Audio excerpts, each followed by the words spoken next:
Chers confrères, chers amis, je crois qu'il faut ouvrir dès maintenant la séance, dont le programme est très intéressant et relativement copieux, et il n'y a pas de raison d'attendre.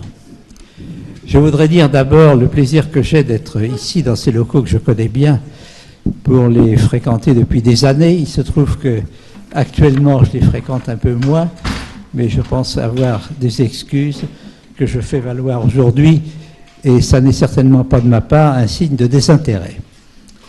Quant au thème que vous avez choisi, Monsieur le Président, je vous en félicite car je le trouve très pertinent. La chirurgie, dans les maladies néoplasiques, a tenu une place qui a varié au cours de l'histoire. Il y a une époque où c'était le tout chirurgical qui était recommandé et que certains défendent encore peut-être parfois de façon un petit peu exagérée.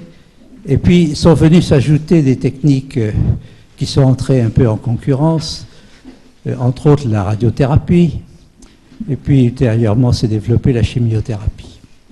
Ceci a suscité la recherche d'équilibre entre ces différentes armes thérapeutiques, et moi je me réjouis d'être aujourd'hui en face de cette séance qui réalise, à mes yeux, une conjonction, une association telle qu'elle doit exister.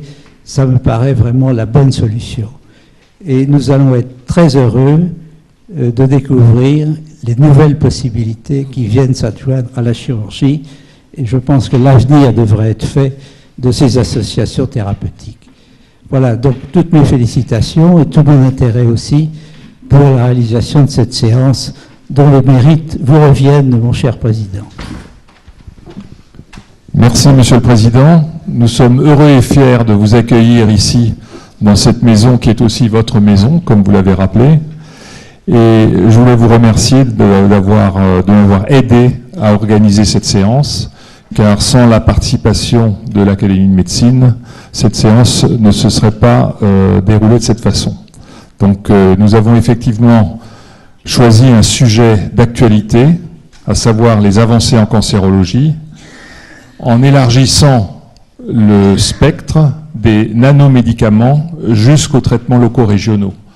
Et donc un petit peu à l'exclusion de la chirurgie, puisque le topic est les traitements non chirurgicaux.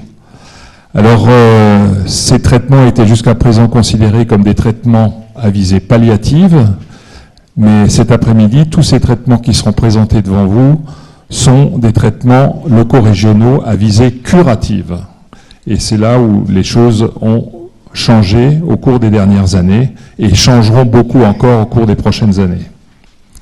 Alors selon le protocole habituel, le secrétaire annuel, en l'occurrence Philippe Lasserre, va nous faire un bref compte-rendu de la séance précédente afin que nous approuvions ce procès-verbal.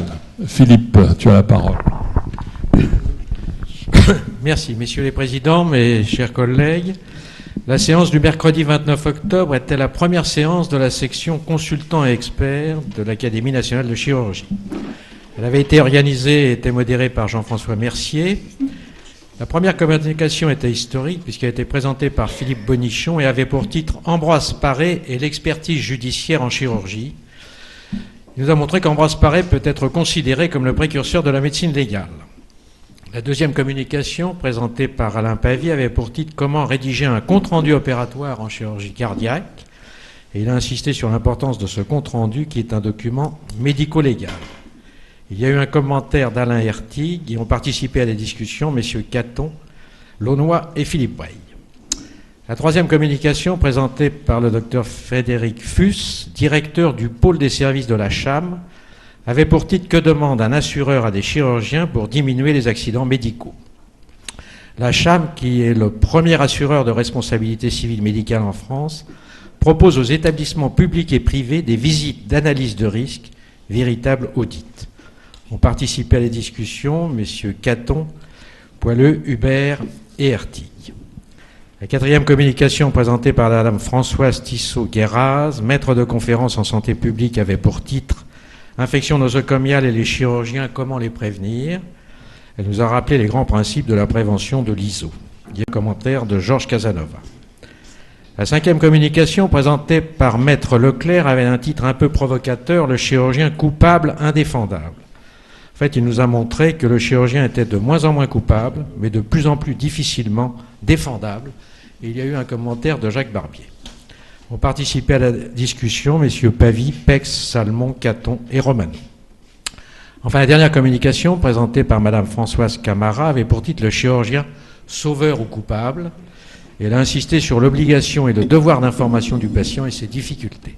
Monsieur le Président, j'ai terminé. Merci beaucoup. Donc ce procès-verbal est soumis à votre approbation. Qui veut faire un commentaire? Qui s'abstient? Qui s'oppose? Bien, mon cher Philippe, ce procès-verbal est adopté à l'unanimité.